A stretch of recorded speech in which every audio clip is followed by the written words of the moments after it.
Momento de recibir a Walter Perna, es periodista, actualmente integrante del equipo de investigadores de la Institución Nacional de Derechos Humanos y autor de Comandante Facundo, el revolucionario Pepe Mujica, publicado por primera vez en 2013 y reeditado ahora. Muy buenos días, Walter, gracias por estar con nosotros aquí en Nada que Perder. Muchas gracias por la invitación. Bueno, queríamos conversar con vos de este libro que se reedita ahora, después de 12 años.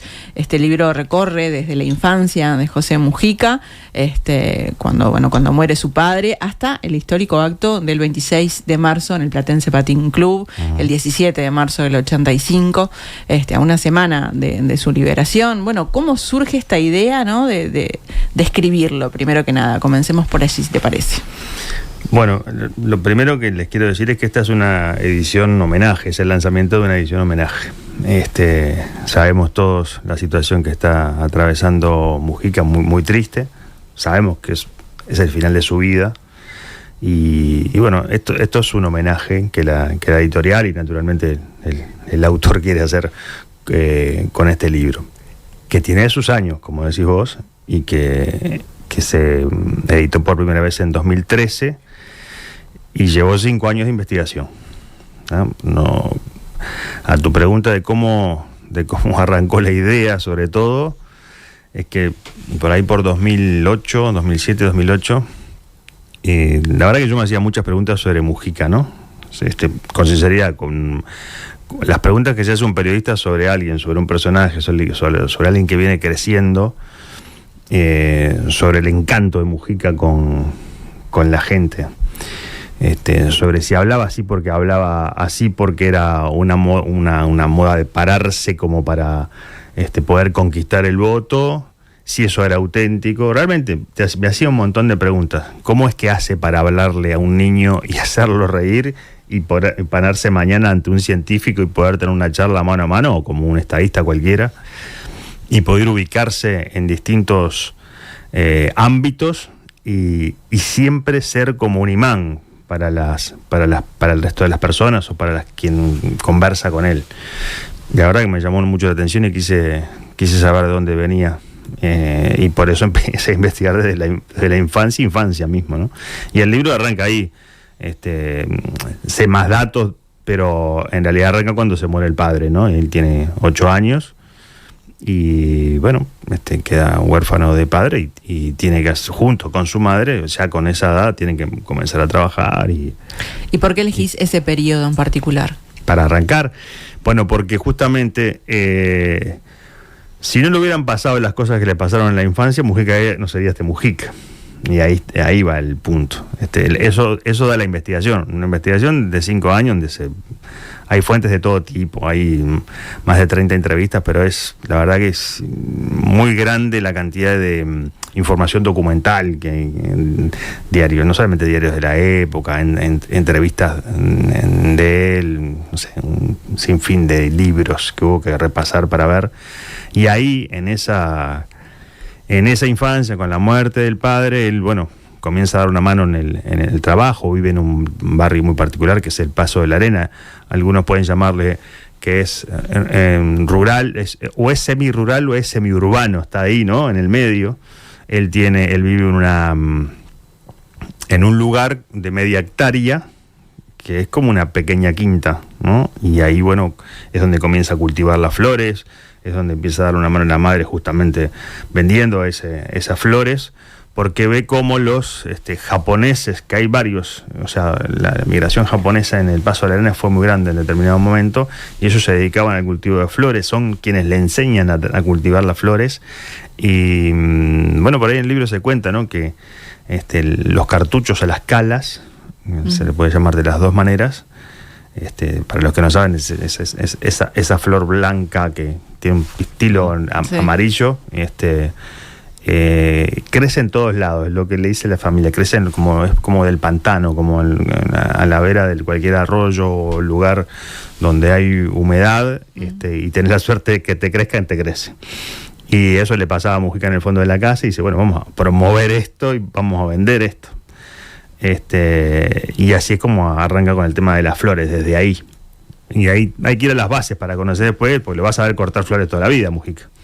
la enseñanza, el trabajo con los japoneses, y un barrio particular porque, bueno, es un barrio obrero muy, muy signado por toda la impronta de los obreros de la carne, de los frigoríficos. Está ahí, está mucha gente de ahí trabajaba en el frigorífico del Cerro, y él va mamando del comportamiento de ese barrio también, conjuntamente con La Teja y el Cerro, y ese comportamiento obrero y ese sentir de la familia obrera de reclamo por una vida mejor, que para su propia familia, digamos, ¿no? Que no pertenecían directamente al sindicato de la carne, pero, por ejemplo, tenían tanta llegada, y era otro tipo de barrio, de mucho más vecindad, ¿no? De mucho más fraternidad entre los vecinos.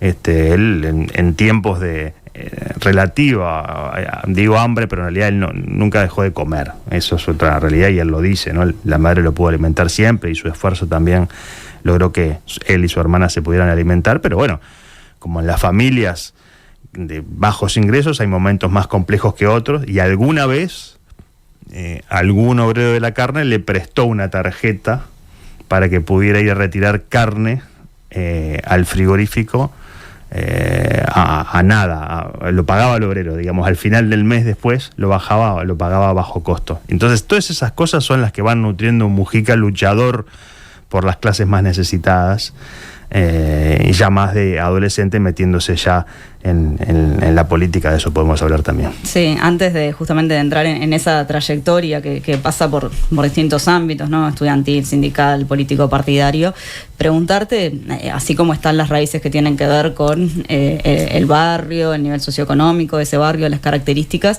también abordás desde el comienzo cuáles son sus orígenes en materia político-partidaria, por cómo es su familia, ¿no? Cuál es la formación de su madre, cómo se conforma eso. Bueno, ustedes han visto que reiteradamente hasta el día de hoy, cuando en alguna entrevista o con alguna conversación con quien sea, se empieza a hablar de ese tipo de política, de la política profunda, digamos, ¿no? De los orígenes, él dice, sin más, sin que le pase absolutamente nada, yo soy blanco, dice. Yo soy blanco. Y hace la diferencia con que no es lo mismo ser Partido Nacional. Yo soy blanco de los orígenes, eso es lo que está diciendo. Porque su familia es blanca, tanto padre o madre. Por ahí en el libro se cuenta un poco algunas discusiones de esas de domingo, de tallarines, ¿no? En familia, el padre decía que en los campos de su familia se había preparado la revolución de Aparicio Saravia, ¿no? Y la madre lo bromaba con eso, que era una blanca política recia, importante, de alguna manera líder en su barrio, una de las primeras mujeres que comienza a votar por el voto femenino, comienza a pregonar el voto femenino y a luchar por eso. Estamos hablando de los orígenes, digamos, más relevantes de Mujica, los tiene en su madre. Su madre es la que lo lleva a ser político. Es así. En la casa de los abuelos maternos de Mujica, los Cordano en Carmelo, allí iba de visita, o sea, paraba Luis Alberto Herrera en las giras políticas por el interior del país. O sea, la madre conocía en esencia el abuelo de Mujica, Cordano, el abuelo materno, era edil, era un político, era también un líder en las afueras en Carmelo del lado del partido blanco. Es decir que viene de una familia política, Mujica, y es la madre la que le presenta a Enrique Erro, y ahí arranca el periplo político de Mujica, político partidario si querés, o político en los hechos, ¿no? Justamente ahí queríamos detenernos, Walter. ¿En qué momento es que Mujica da el salto de la militancia estudiantil a las filas partidarias? ¿Cómo se hace ese proceso? ¿En qué momento? Yo creo que no hay un momento específico, o sea, todo aquel luchador social, y en el caso de Mujica lo ve todo el tiempo, él acompañaba a ver, era otra época también, ¿no?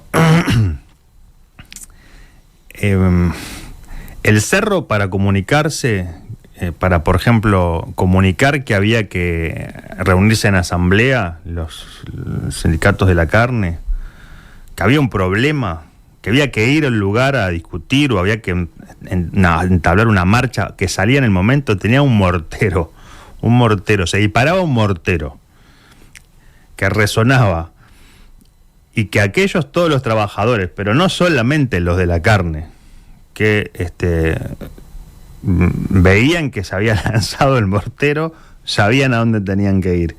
Y no eran 20, eran muchas personas. Mujica sabía de eso, acompañó muchas veces eso, y acompañó desde chico, desde niño, estamos hablando, adolescente si querés. A la vez que iba avanzando en el liceo y metiéndose en las pequeñas organizaciones que se iban formando en el liceo como un militante estudiantil. Estaba por ese lado acompañando a los obreros, por el otro lado en algunas agrupaciones estudiantiles, y ahí cuando la madre y en su hogar todo el tiempo impregnado de la discusión política a través de su madre y de su padre. Luego cuando se queda solo la madre, de su madre. Estaba consustanciada con Enrique Erro y él de alguna manera iba entendiendo cómo se gestaba la política o, por ejemplo, cómo se miraba la política en su casa. Y ahí es cuando le presentan a Erro siendo un adolescente. Y queda encantado con Erro. Esa es la realidad. Mujica tiene mucho de Enrique Erro, de cómo dirigirse al pueblo o cómo conquistar la atención de la gente, de las personas. Por ejemplo, Enrique Erro, a ver, una anécdota, iba por 8 de octubre y agarraba un cajón de verduras y se ponía en la vereda, se subía arriba y se armaba un acto espontáneo en la calle 8 de octubre. Y bueno, por ejemplo, y después alguna vez vimos a Mujica vestido como Fosforito, ¿no? Subiéndose a los ómnibus con un cartel. Para los más jóvenes, Fosforito, yo a veces digo que Fosforito era un personaje muy uruguayo, muy céntrico, que era como un hombre cartel, ¿no? Se ponía un cartel de un lado y del otro y mandaba un mensaje que podía ser cualquiera. Y Mujica hizo de Fosforito para mandar un mensaje político, digamos, ¿no? Un mensaje de protesta. Pero esas cosas venían de Erro. Y ahí arranca con Erro. Y los primeros viajes que hace, acá hay que aclararlo bien, porque los primeros viajes que hace él para conocer lo que es la Revolución Cubana, la Unión Soviética, la China de Mao, es como un joven blanco. Es invitado porque Erro le dice que vaya como un integrante de la juventud de su lista. Así es como arranca hacia el lado de la izquierda. Erro ya era, hoy podríamos establecer, si lo miramos con los ojos de hoy, podríamos establecer un Enrique Erro como el ala más hacia la izquierda del Partido Blanco, pero claramente, aunque no lo dijera, aunque siguiera Herrera en los principios. Walter, y todos esos viajes, ¿no? ¿Cómo influyen después en su pensamiento? Porque a veces nos salteamos toda esa etapa que, evidentemente, además en un periodo muy convulsionado, ¿no? En Cuba, después la Revolución Cubana. Y lo marca definitivamente. O sea, en realidad él se enamora de la Revolución Cubana. Cuando viaja Mujica, que viajan en el 60, apenas había triunfado la Revolución Cubana. Llega para el acto... Ese periodo de plena efervescencia. Para ese acto famoso en el que Fidel Castro pierde la voz y empiezan a nacionalizar empresas, empieza a contar todas las medidas que va a tomar el gobierno, él está ahí en las tribunas. Es una cosa realmente impresionante que estar en ese momento de emoción absoluta para todo el pueblo de Cuba y el pueblo latinoamericano. Él llega como un joven de Erro blanco, ve eso y realmente se enamora, se consustancia con todo el pueblo y con todo el sentimiento de liberación que tiene el pueblo en ese momento, porque recordemos, venimos de la dictadura de Batista, todo lo que pasaba antes, Y bueno, esos son sus inicios y realmente le gusta mucho, bueno, Che Guevara, Fidel Castro, no solamente Fidel Castro, no toda la impronta de Che Guevara. Él está ahí, lo ve en vivo, tiene la oportunidad de conversar con la gente, de sentir a la gente y vuelve enamorado de la revolución, eso es un hecho. No tanto, por ejemplo, él hace 2 viajes largos, uno es por Cuba, pero después hace toda la parte de Europa, Unión Soviética y la China de Mao, y vuelve siendo muy crítico de la Unión Soviética, de cómo se llevaban las cosas en la Unión Soviética, y no tanto de la China de Mao, donde rescata allí todo el tema de revolución cultural y la impronta que le estaba dando a Mao a China, pero va como evolucionando en su pensamiento, pero viene con una idea clara de que en Uruguay hay que hacer la revolución. Eso es así. ¿Y en qué momento Mujica se transformó en Facundo y de dónde es que toma este nombre? Bueno, cuando vuelve de los viajes, sigue militando con Erro. Es un gran amigo de Erro. Y Erro ve en él una persona que va a llegar a ser un gran político, eso está claro. Entonces lo acompaña a Erro en esa, como última campaña electoral en la cual lo acompaña como militante. Cuando se separa ya, en el 58 gana el Partido Nacional, ¿verdad? Enrique Erro entra como ministro de Trabajo. Un ministro de Trabajo que favorece mucho a los trabajadores, de verdad. Y tiene grandes problemas. Y lo terminan sacando. El Partido Nacional lo termina erradicando. Es un hecho. Allí Enrique Erro juega una apuesta más solitaria. Mujica lo acompaña. Hacen acuerdos con el Partido Socialista en su momento y lo acompaña. Pero lo que no tenemos las encuestas de hoy, digamos, no. Lo que él veía en la calle, ese apoyo a Erro, después no se traduce en la elección del 62, no se traduce. O sea, no, la izquierda era figurativa, digamos, en aquel momento. Para colmo estaban peleados ahora están todos dentro del Frente Amplio, pero en la previa el Partido Comunista y el Partido Socialista iban por su lado y tenían grandes debates y grandes complejidades en la discusión. Y a la vez que apoyaba a Erro, ya iba teniendo algunas reuniones con grupos de La Teja, del Cerro, amigos, que iban apoyando a gente necesitada, obreros, trabajadores con problemas, veían todos los problemas en la calle, veían la represión grande que había en las calles, muertos en las manifestaciones obreras. Mujica va viendo todo eso y bueno, definitivamente en determinado momento, ya en lo que podemos observar como prácticamente la creación de lo que fue primero el coordinador, que luego derivó en el MLN Tupamaros, en un determinado momento allí se despide de Enrique Erro, lo abraza y le dice, siempre voy a estar, pero no va por acá, necesitamos otra cosa. Enrique Erro, que obviamente era muy...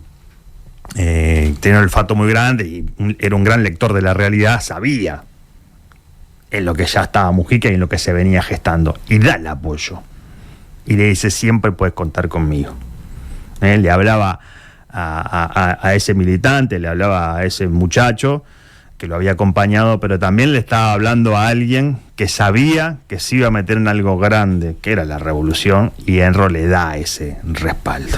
Ahora, Walter, te vamos a preguntar justamente cuál fue el rol de Mujica en todo esto, ¿no? Obviamente en el MLN y demás, pero en cuanto a lo que te preguntaba de Alejandra, ¿no? Porque de repente, además es el nombre del libro, Comandante Facundo, sobre todo para las nuevas generaciones, recordar de dónde viene esto y cuándo empieza la vida clandestina de Mujica. Mujica empieza en el MLN, no siendo la gran figura que después fue. Gran conocedor de la tierra y de las flores, lo que comienza siendo Mujica en los grupos que después gestan el MLN es enterrar armas literales enterrar armas. Las envolvían en trapos y las enterraban preparando la revolución. Entonces el que cavaba literalmente y enterraba las armas. Pero a la vez se iba impregnando del conocimiento de los que ya tenían una mirada revolucionaria, como Raúl Sendic, obviamente, ¿no? Y va aprendiendo mucho de toda la lucha cañera y todo cómo hace Sendic para atraer a los cañeros y apoyar esa gesta de alguna manera. Los cañeros viajan para reclamar, no tenían absolutamente nada. Desposeídos en lo más absoluto, esas familias realmente se morían de hambre en Bella Unión. Y Mujica estaba ahí, estaba en esas vueltas. Cuando de alguna manera comienzan los trabajos, la fundación, la fundación concreta del MLN es mediados de los 60, pero antes sucedieron muchas cosas. El robo de armas de tiro suizo es muy anterior, es del 63, ya Mujica estaba en la vuelta. Hay algunos ellos llamaban acciones a esto, ¿no? Algunos robos a algún banco, los famosos robos a los camiones de Manzanares, el gran almacén que había para repartir en lo que nosotros llamamos en su momento los cantegriles. Eso se gestó mucho antes. Y Mujica está ahí presente como uno más, digamos.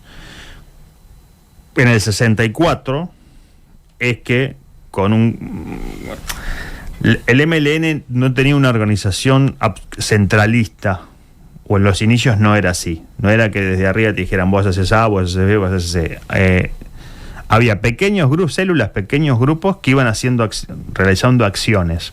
Y con una acción vos demostrabas que tenías la capacidad de integrarte al aparato, digamos. Así que a veces se hacían acciones que realmente no eran ordenadas por nadie, sino simplemente eran como para colaborar, aunque alguna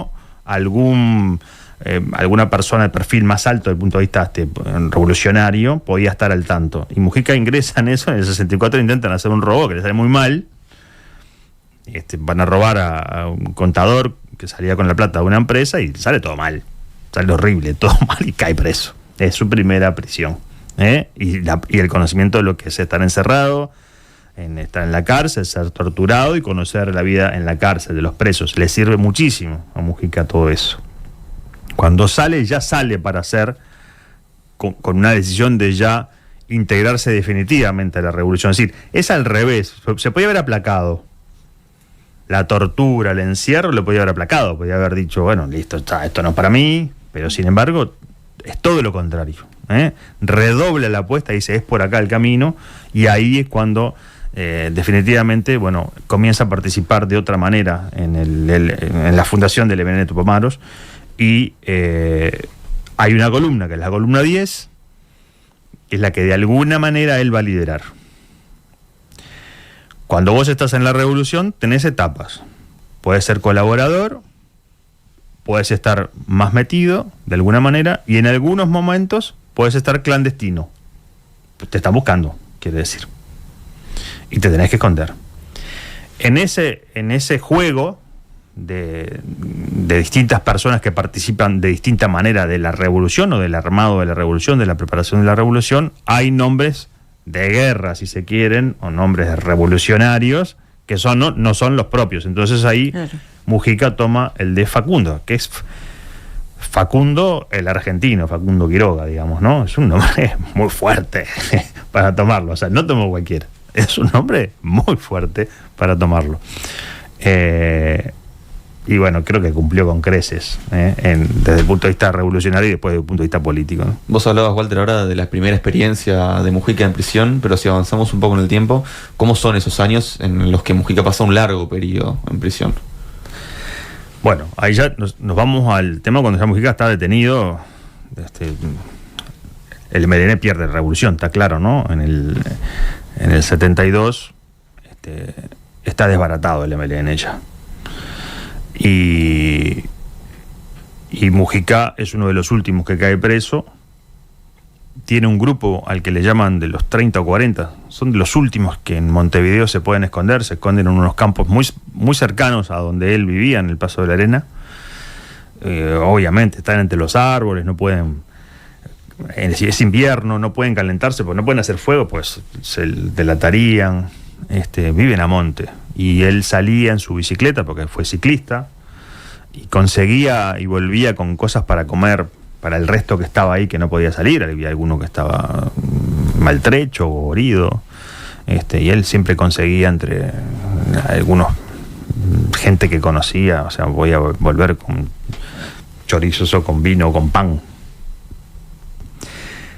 Y en determinado momento, ahí es donde se conoce con Lucía, ¿no? Uh-huh. Y en determinado momento cae, en el 72, como van cayendo todos. Lucía y Mujica caen el mismo día en distintas circunstancias. Y bueno, es un periodo extremadamente duro de la vida de Mujica y de aprendizaje también, de las dos cosas. Lo primero es que él se cuestiona y habla con Sendik y habla con todos los demás compañeros, es que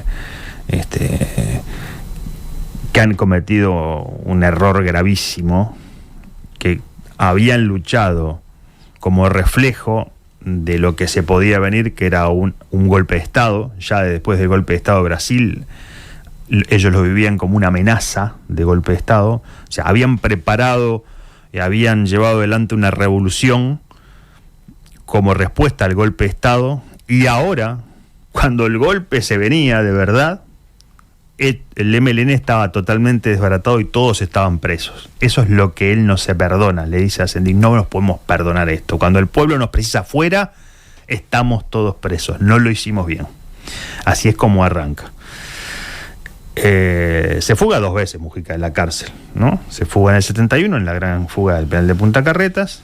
En su celda descubren que lo que llaman heladeras, que son en realidad los huecos que logran abrir en las paredes de la cárcel, una cárcel muy antigua, que estaba construida sobre arenisca, digamos.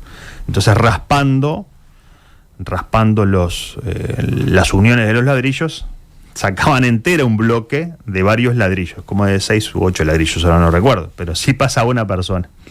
Y pudieron hacer eso en la continuidad de todas las celdas hasta el día de la fuga, que venían cavando un túnel debajo de la tierra, pero se fugaron todos, esos 100 y pico, ¿no?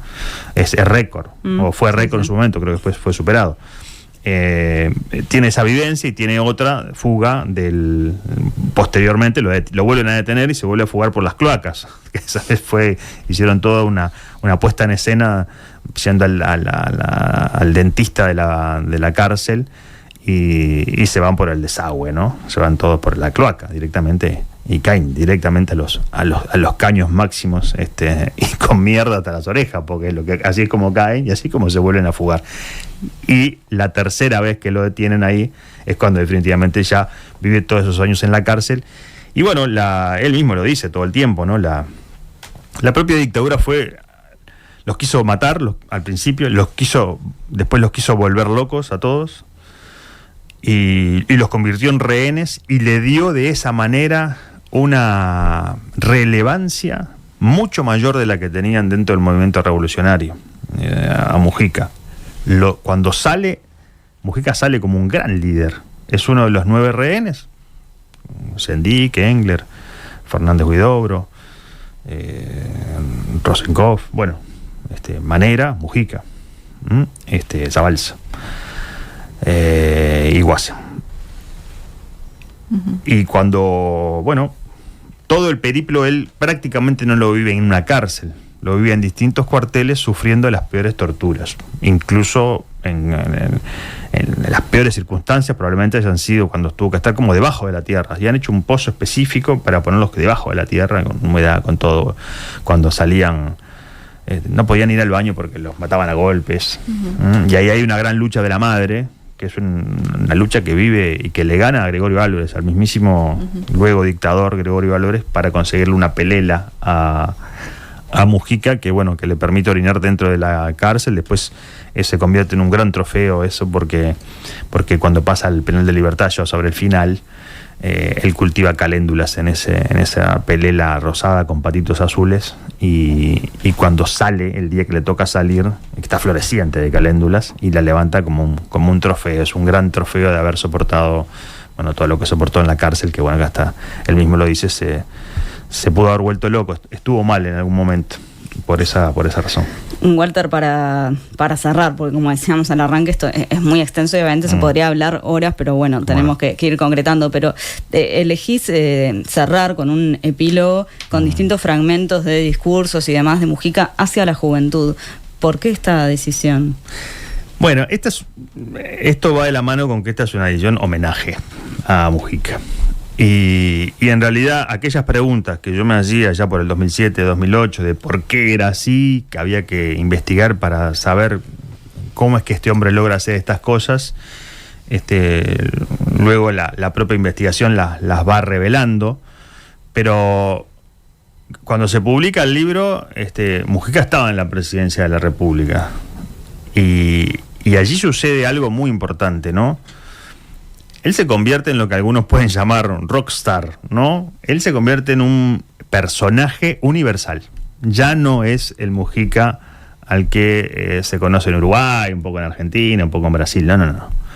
Este es un Mujica universal, sobre todo después del discurso de Río +20, donde él se sale absolutamente del libreto de todo político y habla como suele hablar acá, como suele hablar a los niños, a los jóvenes. Si nosotros estuviéramos reunidos ahora en las rondas de mates que él inventó para la política, hablaría de la misma manera, nos trataría de convencer de esa manera, tal cual le habló a ese público que estaba preparado para escuchar discursos más de corte político común, de los estadistas que van y son mucho más cuadrados esos discursos, y sorprendió al mundo por eso, ¿no? Bueno, obviamente, estaban las cámaras, hay videos, se reproduce el video y todo el mundo queda encantado con Mujica. Eso le ayudó mucho al país también, empezaron a saber que era Uruguay y muchos negocios llegaron también después de ese Mujica. Y en los últimos años, ya ganada esa popularidad con no sé cuántos, pero cientos de reconocimientos en el mundo, en universidades, en distintas instituciones de todo el mundo, absolutamente de todo el mundo, a donde vaya siempre está reunido de gente, siempre tiene reconocimientos.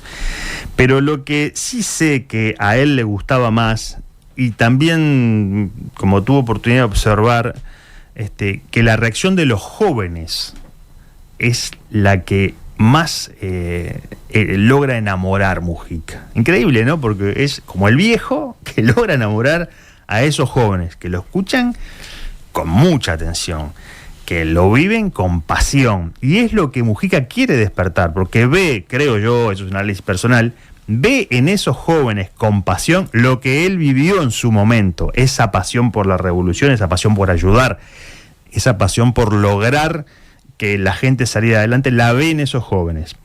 Entonces, en el epílogo del libro lo que se toma es un collage, de alguna manera, de distintos discursos que a lo largo del tiempo, luego de ser presidente, fue dando Mujica a distintos auditorios por el mundo. Tomó algunos, son muchísimos, pero con un mensaje claro a la juventud latinoamericana, que es un mensaje de unidad, de alguna manera es una invitación y es un reclamo, porque les dice: si ustedes no se juntan, si ustedes quieren vivir la vida individualista que están llevando, si ustedes quieren solamente vivir hacia adentro del celular, si quieren seguir consumiendo y vivir para consumir, no vamos por buen camino y esto se puede terminar rápidamente. La situación climática ya llegó, ya la tenemos acá. Vivimos una pandemia hace poquito y las grandes corporaciones no liberaban la fórmula para las vacunas y Latinoamérica puso la amplia mayoría de los muertos y todos ustedes y yo y nosotros no pudimos hacer nada. Júntense para enfrentar a esas grandes corporaciones. Júntense para hacer una Latinoamérica mejor. Y por ahí dice él, ¿no? Con esas metáforas y esas frases que siempre resuenan en nuestros oídos, yo soy un viejo. Y él dice, estoy a la muerte, ¿no? Soy un viejo. No me gusta mirarme en el espejo, no me miro mucho. Me asustan un poco las mataduras, dice. Me miro solo para afeitarme. Pero ¿saben qué? Cuando me veo que el viejo no traicionó al niño que llevaba adentro. Y ese mensaje es formidable. Nos vamos con ese mensaje, Walter. Muchísimas gracias. Walter Pernas, autor del libro Comandante Facundo, el revolucionario Pepe Mujica. Gracias. Muchas gracias por Walter. acompañarnos. Nada que perder. Producción general, Enzo Adinolfi.